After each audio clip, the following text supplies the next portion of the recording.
Great event. Lived up to it. Next year, a quarter of a century of smackoffs. Year 25.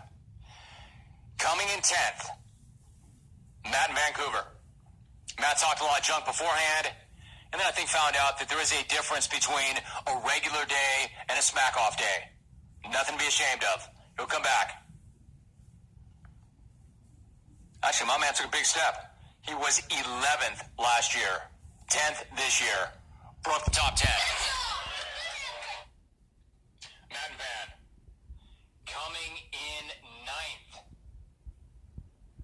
Vic, the VIC. Classic Vic performance. Vic's best may have been in the lead up to the call. Vic was in 9th. I give him credit for coming in the week of. I really do. But on the day of, only good enough for 9th. 8th place. One of the smarter plays, one of the more clever plays, a heady call. Caleb. A perfect 1995 smackoff call. I love that. I like where he went with that. Hey, listen, that's not a reflection of him not showing up in a big way. That's a reflection of how good today was. That's a reflection of how many good calls there were. I love that call. Caleb made a very clever call. Good enough for 8th place, Caleb. See you next year. And I mean that in a positive sense. I like it. This guy I'm very happy with. Great debut. In the 7-hole, Rick in Buffalo.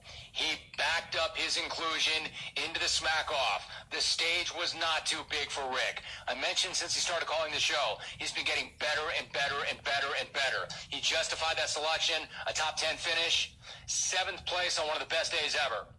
He'll be back, and I bet he does even better than that. Nice job, Rick. I'm proud of you. So now we get to the top 6. If Rick was number 7, you can imagine how good the top 6 were. Number 6, Mark in Hollywood.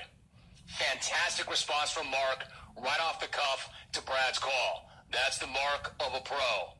Mark had some great moments. It's a really good phone call. But in this year, only good enough for 6th, which brings me to the top 5. Repeating in the 5-hole, Benny and Wisco. Benny is one of the best not to win it, and shows up with the top 5.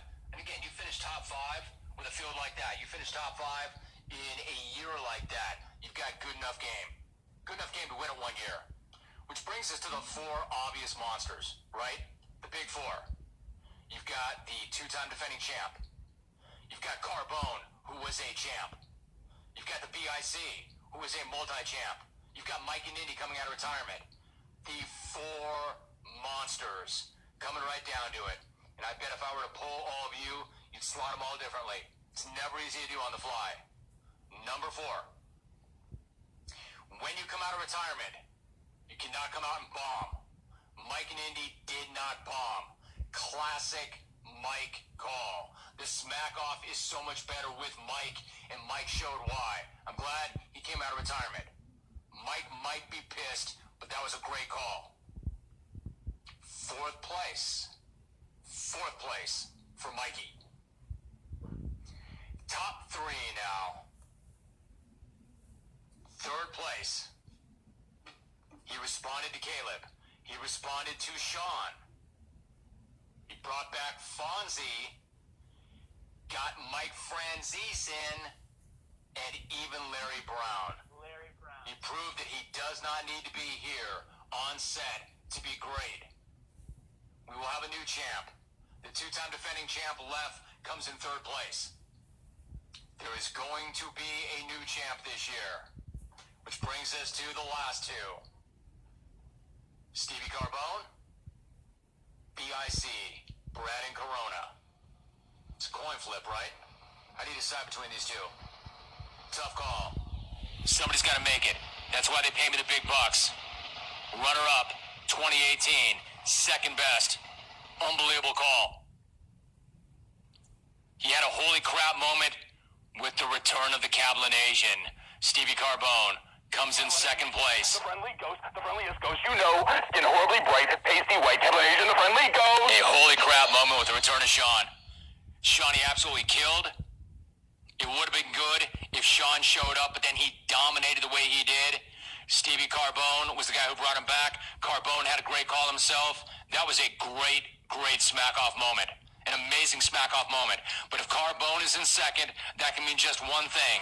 The new champ is now a 4-time champ. Give it all up for the BIC, Brad and Corona. Why did he win? Absolutely dominated.